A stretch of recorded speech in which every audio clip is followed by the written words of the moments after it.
Alexandre de Moraes é escolhido relator do caso Marielle no STF. O caso Marielle foi para o STF, Roberto Tardelli. Mas que coisa impressionante. Seja bem-vindo aqui, o sorriso sempre aberto do meu glorioso, querido, maravilhoso Roberto Tardelli. Tudo bem, querido? Deixa eu abrir aqui. Dia, socialistas do Brasil. Bom dia, TVT, bom dia, nossos trabalhadores, trabalhadoras. Estamos finalmente com motivos grandes para dar risada. O destino soprou e bateu a nossa porta. Essa da distribuição para o ministro Alexandre de Moraes do caso Marielle foi uma dessas coisas que só mesmo as ironias do destino, só mesmo um país como o Brasil para explicar, só mesmo aqueles que acreditam nas sutilezas de Satanás, certo? Que fez um acordo com Deus e disse: chá comigo, deixa que eu chuto, essa falta é minha, vou colocar de... Essa ele colocou de cavadinha. Porque... Cavadinha, meu de cavadinha. Porque, veja uma coisa, só pode ir ao Supremo aquela investigação em que surge, aparece, ressumbra alguém que só pode ser investigado pelo Supremo Tribunal Federal como provável autor. Autor do quê? Autor do crime que se investiga. Quais são os dois crimes que se investigam? São dois crimes, 2 homicídios, a morte de Marielle e de seu motorista. Ora, é o presidente da República? Não. É o vice-presidente da República? Também não. É um senador da República? Opa! Tá esquentando. Esquentando. É um deputado federal. Vixe Santa, tá pegando fogo. É. Mas não vamos dizer, não vamos citar nenhum nome. Todos têm o direito à presunção de inocência, mas que é aquele segredo de polichinelo. Do lado de lá do muro, Bolsonaro, o ex-presidente da República, começa a sofrer um grave, talvez o mais grave de todos os ataques de ninguém, mas da prova processual. Lembra daquela traíra que ele pendurou lá na foto dele, criancinha? Como se fosse hoje. Então, aquela traíra não está morta, aquela traíra andou dando umas mordidas nele. E disse, eu acho que quando o general Freire Gomes disse que, a manchete disse que ele deixou a digital dele, talvez essa digital possa ser até real. Literal, né? Literal, certo? Porque nós não sabemos qual é a prova, o instrumento, o material que a Polícia Federal dispõe em mãos. No Brasil, por uma dessas coisas que a gente tem, nessa nossa fúria burocratizante, todos nós temos impressões digitais tiradas e guardadas nos nossos sistemas de informação.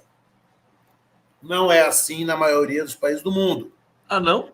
Não. No Brasil, a nossa impressão... Nós temos 220 milhões de impressões digitais, multiplicada pelos 10 dedos da mão, nós temos bilhões de impressões digitais sim. Guardadas no Brasil. Elas só se prestam para confirmar a identidade daquela impressão digital que foi colhida. Ela serve para confirmar a identidade do cadáver, ela serve para suicídio, etc, etc, etc. E para confirmar no instrumento, no objeto do crime, se aquela impressão digital é realmente do Conde, do Tardelli, daquela pessoa que já se suspeita que pudesse ter deixado impressão digital lá. Se isso aconteceu, se alguma dessas folhas o Bolsonaro manipulou, e se alguma dessas folhas que ele manipulou estiver em posse da Polícia Federal, com certeza a impressão digital dele estará lá. Bom, que está em posse da PF, tá, né? Isso a gente sabe, né? Se estiver lá, acabou. Não tem como. É impossível. Agora, ô Tardelli, desculpa, você está falando isso. Já não era o caso de terem feito perícia no documento para saber que impressão digital está ali? Então, talvez já tenham até feito, né? Talvez a perícia colhendo informações. Talvez a perícia tenha até existido, já eles estejam manipulando a prova em torno daquilo que já se sabe. O que é a reiteração da confirmação. E o que o Freire um trava-línguas para mim, Freire Gomes disse, ele disse que foram 3 versões. O que o Mauro Cid detalhou... Mauro Cid tinha 3 versões. 3 versões. Uma delas, até uma comissão de depuração eleitoral. Olha só, rapaz. Isso é a coisa mesmo do golpe instalado, aquela depuração. Vamos ver, vamos prender. O pessoal estava com sede de sangue. Bolsonaro está sendo encaminhado para um funil, de onde cada vez mais difícil é a sua saída. Mais difícil ficam as suas alternativas. Mais difíceis as alternativas que ele tem. De tal sorte que a prisão do Bolsonaro, que me parece ser absolutamente necessária para que nós tenhamos um ambiente republicano minimamente respirável, vai se tornar uma questão... Tardelli, ele, de fato, desestabiliza o ambiente democrático no Brasil. O ambiente ele democrático. É uma ameaça permanente, né? Permanente. Ele fez ato na Paulista, fez ato no Rio Grande do Sul. Isso, e vai continuar fazendo se continuar solto. Você tinha dito aqui no bastidor o seguinte, que a reação daquele deputado que insultou a Marielle na comissão da Câmara seria uma espécie de termômetro do quão tenso está a situação de como está a situação de tensão. E aí eu pergunto para você, a fala do Eduardo Bolsonaro se encontrou com o Trump ontem, né? Inclusive botou o Trump para falar com o Bolsonaro pelo celular e formulou, inventou aquela coletiva em frente ao Congresso, o Capitólio lá nos Estados Unidos, para dizer que está sendo perseguido no Brasil. Quer dizer, tudo isso acusa o desespero desse pessoal que sabe o que fez, né? Bom, fez aquele vexame, aquela coisa horrorosa, aquela vergonha alheia, lá, mas foram até os Estados Unidos, estão, de alguma forma, certo, enlameando o Brasil no exterior, estão se aproximando, estão fortalecendo as milícias. Eu não sei de quando é o vídeo, não sei de quando que o vídeo que eu vi, pelo menos, de policiais militares cantando Feliz Aniversário para miliciano internado. Agora divulgaram o próprio ex-presidente Bolsonaro liderando o lançamento da campanha do Ramagem na quadra da Mocidade Independente Padre Miguel, no Rio de Janeiro. Rapaz, é uma questão de sanear o ambiente. O ambiente está poluído, o ar está poluído. Ele polui o ar. Ele polui a política. Ele é antipolítica. A diferença entre ele e o Milei na Argentina é muito pequena, é muito pouca, quase nenhuma. Bolsonaro é a negação da política, é a negação do entendimento. Aquele deputado ontem, que protagonizou aquela cena patética, horrorosa, como é que alguém não quer que um crime que vitimizou uma parlamentar, um crime de repercussão mundial, não seja apurado?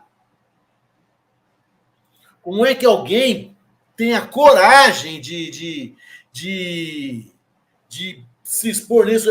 O outro, o Walter Negão, do lado dele, são pessoas extremamente ligadas ao Bolsonaro, são intimamente ligadas a ele.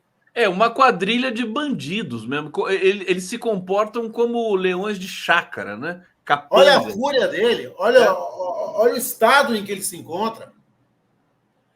Alguma coisa está acontecendo dentro dessa quadrilha, dentro desse covil, porque isso é um covil, isso é um antro. Não é possível suportar, admitir que alguém com a responsabilidade de um deputado federal, dentro de uma comissão de direitos humanos, da Câmara dos Deputados, de uma das maiores democracias do mundo, se manifeste contrariamente à apuração de um crime de homicídio dos mais graves e de repercussão mundial. Aliás, Tardelli, sem querer te interromper, ontem foram aí os 6 anos, né? A gente lembrou 6 anos do assassinato da Marielle Franco e ficou patente como o nome Marielle Franco deixa os bolsonaristas histéricos. Eles ficam fora de controle, todos eles. Impressionante isso aí. Por quê? Qual é a razão? Porque veja uma coisa, se ela estivesse viva e atuante, eu admitiria. Ela está morta, ela foi assassinada. Ela foi covardemente assassinada. Ela foi assassinada por alguém que era nada mais, nada menos que vizinho do então presidente da República. Ela foi morta, nada mais, nada menos, por alguém que era vizinho do presidente da República e foi encontrado na casa dele com um arsenal bizarro de arma. Como é que um deputado não quer que esse crime seja apurado? Deveria ser até do interesse dele se Bolsonaro, se ele achasse que não tivesse culpa no cartório. Né? Mas, é claro, eles teriam que ser o primeiro a pular na frente e dizer o seguinte: nós vamos apurar esse crime até o fim. Quando aparece lá o conselheiro do Tribunal de Contas do Rio de Janeiro, como mandante, para acabar com a cadeia de mandantes, evidentemente para interromper a sequência de mandantes, ninguém acreditou. Por quê? Porque eles estavam furiosos, a fúria não havia diminuído. De repente aparece um deputado que diz ter ouvido da então deputada Joyce Pascovitch, Joyce. Sim. Hasselmann. Há uma história que ela conta para ele, e essa história não é tirada limpo. Uma história gravíssima. Tardelli, deixa eu pedir um favor para você. Abaixa um pouco a sua câmera para você ficar mais alto. Isso, garotão. Pronto. Aí. Que você não me pede chorando, que eu não faço sorrindo, meu querido. Você não faz... O que eu não te peço sorrindo que você não faz chorando, né? Mostra essa camiseta. Essa camiseta aí. Que camiseta é essa, Essa camiseta é a camiseta em homenagem a Vidas Secas. Vidas Secas. É a cadelinha da morte da baleia, que é uma das cenas mais terríveis da literatura brasileira. Eu acho que ninguém há de retratar a miséria como Guimarães Rosa retratou na cena da morte da baleia. Eu uso essa camisa sempre em homenagem a Guimarães Rosa, que eu acho talvez o grande, Graciliano Ramos, o grande escritor, aquele que conseguiu retratar a miséria e a fome, que é o que nosso presidente tenta combater desesperadamente e está sendo tragado por manchetes oportunistas aí. Roberto Tardelli, olha, gente, Dê o like aqui na nossa transmissão, por favor. Importante para a gente. Dá o like, se inscreva no canal e vamos para o bate-papo, porque o pessoal está aqui fervendo no nosso coletivo, na nossa comunidade. Ivo Afonso está dizendo, para o Tardelli, que tal usar os delitos da ABIN paralela e jogar o molestador de cetáceos no artigo 359 do Código Penal Militar? Será que o Tardelli sabe que artigo é esse? Olha, querido Ivo Afonso, eu vou te falar uma coisa. Eu nunca na minha vida, por uma opção ideológica, abri o Código Penal Militar. Tá aí. Eu imaginei que não tivesse aberto mesmo. Mas, enfim, tá lido aqui o seu comentário, querido. Marco Aurélio Saraiva. Felipe Martins foi aos Estados Unidos sem passar pela migração no Brasil. Prisão preventiva ao Bozo, ao Bolsonaro. Marco Aurélio Saraiva. Se Felipe Martins chegou nos Estados Unidos junto com o Bolsonaro, detectado pelos Estados Unidos, e aqui ele não saiu no voo de Bolsonaro no dia 30 de dezembro de 22, significa que houve obstrução de justiça, ou seja, passível de prisão. Parece que ele foi e não voltou? É isso que está se dizendo? Chegou nos Estados Unidos com o Bolsonaro e aqui ele não saiu do voo. Esse episódio, eu confesso que não passou por mim. Vamos checar aqui e vamos dar essa resposta para você aqui, meu querido. Blumal está dizendo, Conde, o que você acha de Lula encher a Globo de dinheiro e tudo caro no supermercado?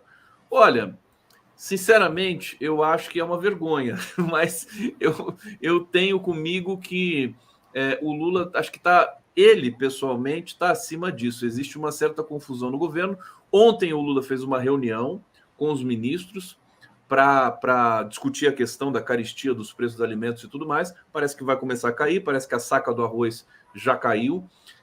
O governo tem que estar atento a tudo isso. Obrigação dele. Agora, encher as burras da Globo... O que você acha, Tardelli? Eu já desisti de eu acho que essa não é uma decisão pessoal do Lula, né? O governo é muito grande. Né?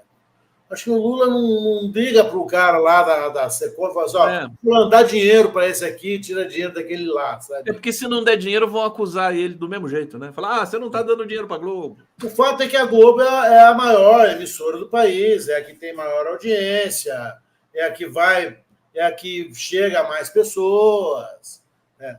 Por mais que nós odiemos a Globo, nós temos que reconhecer que o Jornal Nacional, que a novela, certo? O Jornal Nacional recebeu 24 milhões de reais do governo em 2023. Fantástico recebeu 12 milhões de reais. O Big Brother, querido, é o programa de maior audiência do Brasil hoje. Terrível a gente acompanhar o Big Brother, que tem lá 1 bilhão de ligações para eliminar o Buda, o não Buda. Eu acho que se nós estamos reclamando que o governo não tem uma política de divulgação, a gente tem que suportar essas coisas. O fato, Tardelli, querido público aqui, comunidade, o Lula é um conciliador. Né? O Bolsonaro nem o Bolsonaro tinha cortado definitivamente o financiamento da Globo. Aí isso é uma outra discussão. Vamos pegar aqui, porque a coisa está pegando fogo nessa situação do Bolsonaro. Olha, Rubens Galvão, quando atrairá morde, arranca pedaço. Pescador sabe disso. Ana Maria Paula, saturada com o deboche explícito dessa família. A Vivian está dizendo aqui, não tem evidência do encontro com Trump por Dudu Banana em Gá, porque esse vídeo do Bozo falando com o Trump é antigo. Olha, isso foi fartamente divulgado na imprensa ontem, e se for uma fake news, daqui a pouco vai ser revelado. Eu acho que não. Acho que o Eduardo Bolsonaro estava lá mesmo. Né? Isso foi divulgado aí em todas as redes. Se for uma fake news, olha, fantástico, né? Uma fake news desse tamanho. Carlos Augusto de Bonis Cruz, o cerco inelegível é evidente, mas o grupo, inclusive familiar que o cercava, até outro país mentir e solicitar intervenção econômica, política, militar, não é motivo de cassação? O orçamento secreto também? Carlos, está lido aqui o seu comentário. A Vivian disse, acabei de ver no UOL que é falso. Faz um Google, vamos ver aqui. Já vou conferir. Tem, Condão, o ditado é o que sorrindo tu me pedes, que nem chorando eu faça. Olha só, esse programa é cultura, viu? Só, vou até anotar. Cultura total. Tardelli, quando que você acha que o nome dessa pessoa com foro privilegiado vai chegar ao conhecimento público? Não vai demorar muito. Não vai demorar porque eu acho que essa investigação está chegando ao fim também. Porque eles não vão conseguir levar isso com sigilo por muito tempo, porque é uma investigação de homicídio. Essa investigação é uma investigação pública por excelência. Qual é a diferença disso aí? Há uma diferença processual muito marcante. Essas pessoas que têm julgar por foro especial serão julgadas no Supremo e, portanto, não irão para júri. Certo? Eles atraem todo mundo. Vai ser um julgamento no Supremo Tribunal Federal. O que faz com que esse julgamento seja bem mais complicado para quem esteja sendo julgado. Certo? Agora, se chegou no Supremo, se alguém disse, olha, há nesse caso prova suficiente para que nós não mais toquemos por aqui e que isso tem que ser levado, essa investigação tem que ser levada adiante pelo Supremo Tribunal Federal, é porque se encontrou um substrato de prova. Não é uma bobagem, não é uma alegosia. O que significa o seguinte, a casa está caindo. Agora, casa está desmoronando. Quem dessas autoridades, se é o deputado federal, se é o senador, nós não sabemos ainda. Certo? Vamos saber cedo ou tarde. Pode ser que saibamos aquelas coisas assim, a justiça brasileira, nas suas esquizofrênicas e terríveis mutações, pode ser que a gente saiba tudo de uma vez só. Tudo de uma vez só. Ô, Tardelli, deixa eu te perguntar uma coisa. Estão falando em fatiamento do inquérito sobre a Marielle, porque agora vai para o STF. Eu queria que você explicasse tecnicamente isso para a gente. Quer dizer, o inquérito vai ficar agora todo nas mãos do Alexandre de Moraes ou parte fica no STJ? Vai tudo. Vai tudo para o STF? Há uma coisa chamada visa atrativa. Certo? É como se houvesse um imã que puxa tudo. Puxa tudo. Puxa tudo. Gente, então tá tudo na mão do Xandão agora. Rapaz, o Xandão virou o mandarim. O mandarim. Que bom, porque o Xandão não tem medo, né? Acho que é isso que é importante. Para além de dizer que ele é o terror do Bolsonaro e tudo mais, ele enfrenta, né? Porque tem gente que não enfrenta, tem gente que quer contemporizar, né? Eu acho que o Bolsonaro...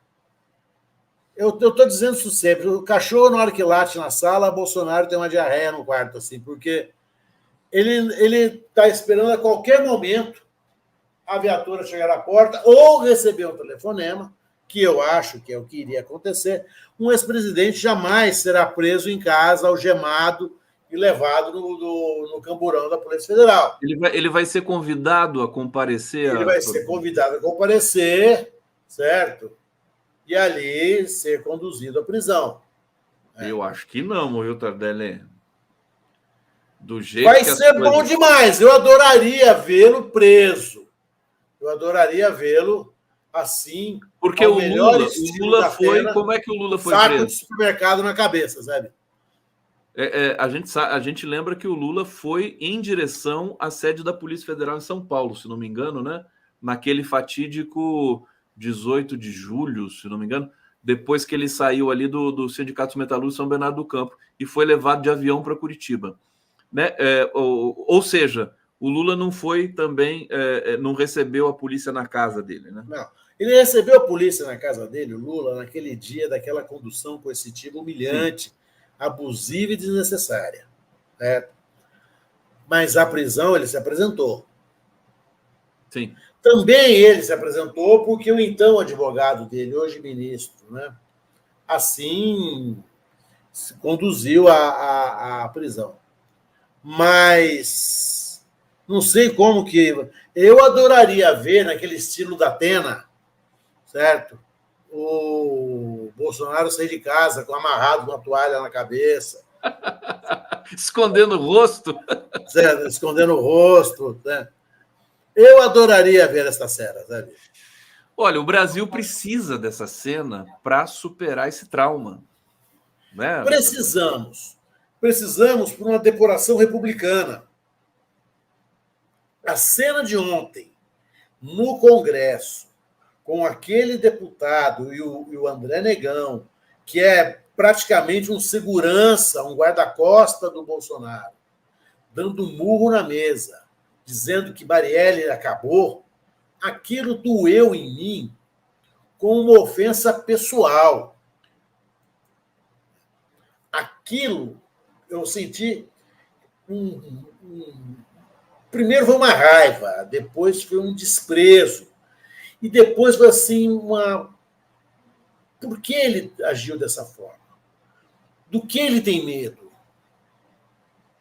Por que ele está nesse nível de fúria de não desejar, de querer impedir que um crime, que é um crime, embora seja um crime de conotação política, claro, é um crime comum, é um homicídio. Aliás, você falou que o Bolsonaro ele é um bandido comum, né? Ele é um bandido comum. Bandido comum. Pé de chinelo, né? Tipo daqueles que vende joia e tudo mais. Ô, Tardelli, deixa eu só confirmar aqui. A Vivian tinha dito aqui no bate-papo que era fake news o Trump conversar com o Bolsonaro pelo celular. Olha, todas as notícias, se é fake news, ainda não descobriram aqui oficialmente. Olha, aqui todos os jornais, né? Trump recebe Eduardo Bolsonaro e Mário Frias para jantar na Flórida. Eduardo é visto nos Estados Unidos como sucessor de Bolsonaro, diz Frias. Em conversa com Trump, o Bolsonaro diz que irá à posse se estiver com possibilidade, se não estiver preso, né? Não sei o quê. Eu acho o seguinte: a esquerda e os setores aqui que prezam a boa informação, ao querer combater o bolsonarismo, não precisa inventar que foi fake news.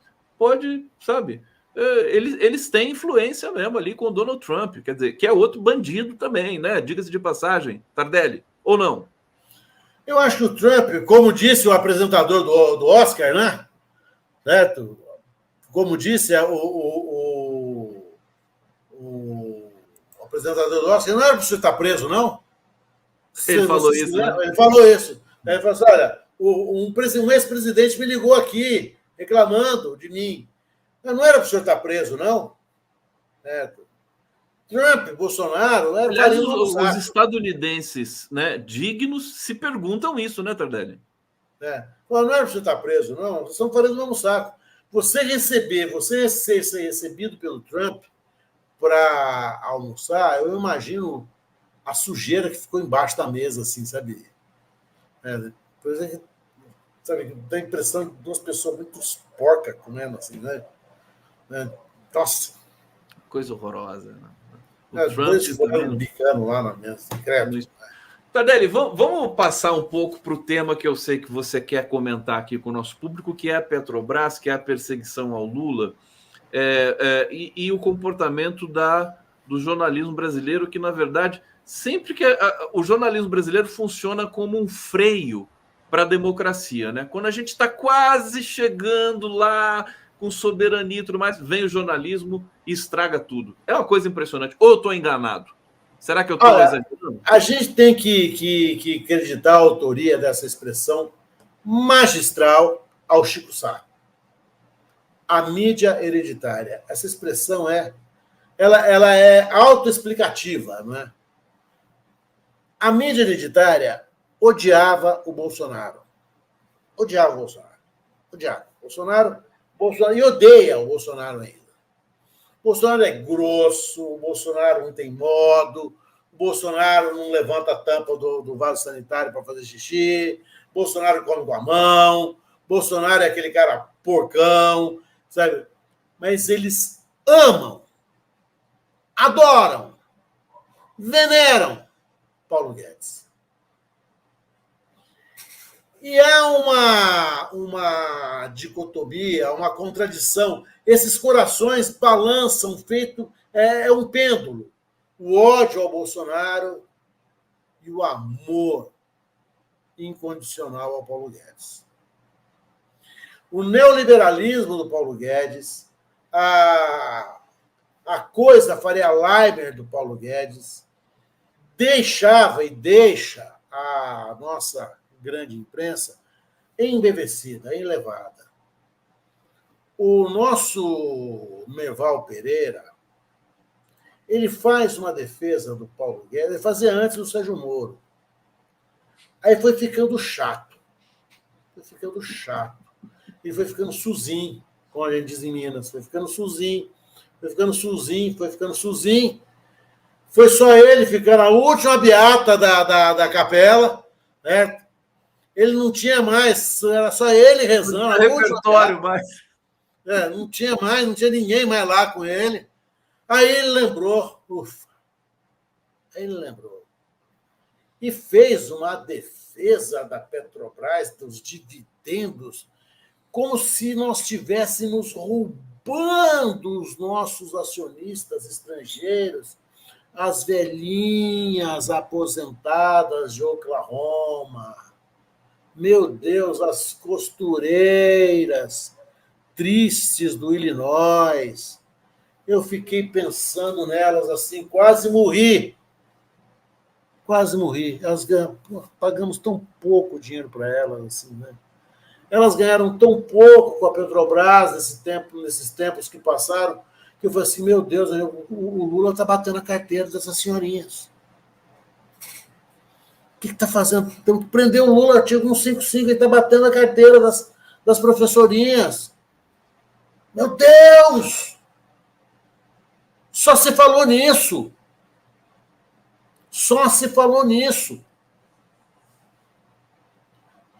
Crianças morrendo de fome, crianças recém-nascidas morrendo de fome em Gaza por falta de suprimento calórico.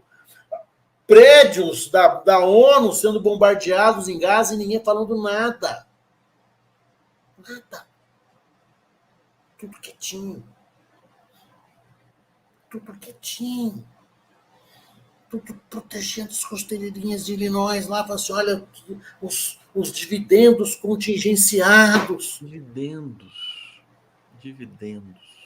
Os dividendos contingenciados. Nós não pagamos. Peraí, pagamos um monte de dinheiro, velho. Ficou tão constrangedora essa história dos dividendos, quer dizer, a gente nem sabe direito. Ontem, conversando com o Nassif, até o Jean Paul Prats, que é o presidente da Petrobras, pode estar passando informação equivocada para todo mundo. Porque o Nassif disse assim, não conheço nenhum tipo de contrato que diz que a Petrobras tem que repassar o dividendo extraordinário, o lucro extraordinário para os seus acionistas. Quer dizer, o João Paul Prats disse assim, não, esse dinheiro vai ficar retido, não pode ser investido e tudo mais.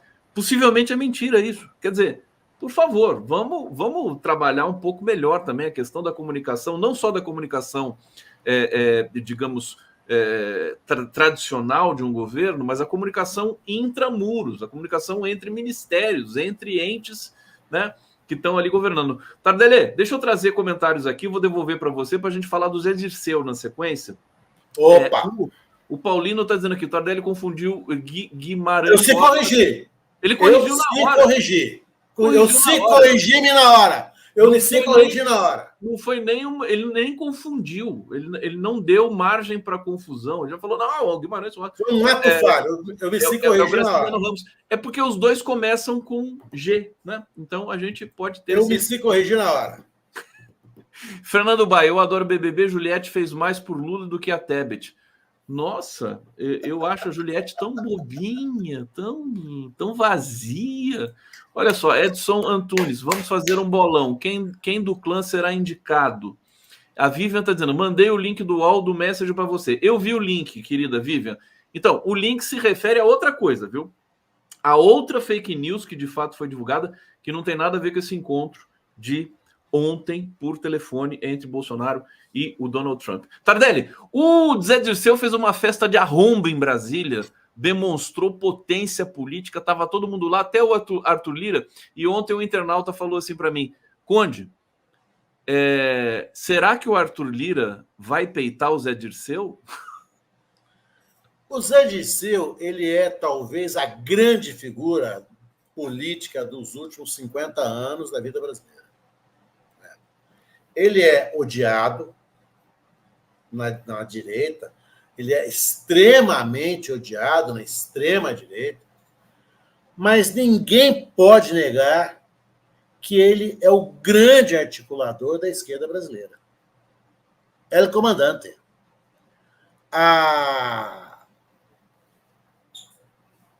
Eu tive a oportunidade, meu querido amigo, de conhecer. Olha quem estava lá com o Zé. Essa festa, eu tenho certeza que foi bancada por amigos dele. Porque eu conheci a mansão onde ele mora em Brasília. Eu estive na mansão dele. Mansão? Como assim mansão? Na mansão dele. Na mansão de 2 quartos, sala... de 2 quartos. Eu sei que o Zé Dirceu não tem nada. De 2 quartos, sala, cozinha, banheiro, de 65 metros quadrados. Eu estive lá. Ninguém vai me contar, porque eu estive lá.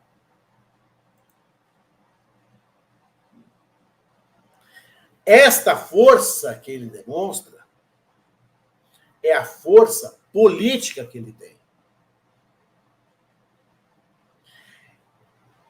Ao longo do 5, ele foi alvo de todas as fake news, todas as mentiras, todas as formas de dilaceramento moral que alguém pode sofrer, ele sofreu. O que fizeram com ele na Ação Penal 40, conhecido como Mensalão, né? E ele não se abateu. Esse homem, ele é uma fortaleza humana. O Tardelli, ele foi tão perseguido quanto o Lula. Sofreu ou mais perseguido que o Lula. Foi mais perseguido que o Lula. Ele teve que se distanciar do Lula para que o Lula pudesse continuar sobrevivendo. De uma certa maneira, ele se sacrificou pelo Lula, né? Também, né? Sim. Sim. Ele teve todas desde muito cedo na vida dele. Foi um dos banidos naquele voo histórico da ditadura brasileira. Né? O Zé Dirceu, ele é uma dessas figuras que, ao contrário dos generais que o prenderam, que o torturaram, ele ficou, os generais desapareceram. Olha só. Zé Dirceu, ele é, sem dúvida alguma, a referência da esquerda brasileira naquilo que ela tem de melhor. Naquilo que ela tem de resistência, de resiliência, naquilo que ela tem de enfrentamento do capitalismo, daquilo que ela tem, certo? Eu me emociono quando eu falo do Zé Dirceu. Eu acho que o Zé Dirceu é a pessoa que a gente tem sim que admirar. O Tardelli, e mais do que isso, talvez, ele, digamos, acho que ele superou todas as questões pendentes que tinha na justiça, porque tinha coisas até recentemente, e agora ele se sente com toda a potência para voltar a fazer o debate no país. Agora, mais do que isso, ele é uma figura que poderia ajudar muito no atual estágio do governo Lula nesse momento, porque a gente vê que existe um déficit de articulação política ali, né? Isso é importante. Até um déficit de inteligência política, um déficit de profundidade política. O Zé Dirceu é alguém que consegue articular com a direita e com a esquerda. Ele é alguém daquela inteligência da velha guarda. Né? Ele conseguia ser amigo do Delfim Neto. Ele conseguia debater com o Delfim Neto em alto nível. Né? Claro que ele não debateria jamais com um deputado daquele que bateu na mesa ontem, certo? Aquilo lá não tem inteligência alguma. Aquilo é um ser bruto, um ser primitivo. Né? Mas a inteligência do Zé Dirceu é imprescindível nesse momento agora. Nós não podemos prescindir do Zé Dirceu, que, embora os anos somados, não envelheceu. Sim, e continua marcando, né, a vida de muita gente, todo mundo que estava ali. Estava o vice-presidente da República, tinham 10 ministros ali. Eu vou colocando aqui a minha próxima convidada, Tardelli, que é a Verônica Fabrini, que está tomando ali um chá nessa caneca linda. Verônica Fabrini, seja bem-vinda, professora da Unicamp, e a gente vai conversar um pouquinho sobre o ensino superior no Brasil. Bem-vinda, querida. Dá um oi para a gente aqui. Oi. Oi, Gustavo. Bom dia, pessoal. Bom dia, Tardelli. Que delícia ficar te ouvindo descrever aí esse script fantástico do Brasil, né? Fazer inveja a Ariano Suassuna, Shakespeare, Nelson Rodrigues, tudo junto, né? Imagina, querida, prazer em conhecê-la. Eu fico aqui agora, vou te admirar, certo? Agora o programa vai ficar bom. Agora vai ficar interessante de verdade. Conte. Beijo a todos. Obrigado, querido. Semana que vem estamos de volta. Vamos acompanhando esse processo. Se prenderem o Bolsonaro, a gente faz uma super live, hein? Rapaz, eu tô ficando com insônia, eu não vou dormir mais. Eu quero acordar às 5:50 todo dia para assistir, assim, sabe? Valeu, querido. Beijo, beijo.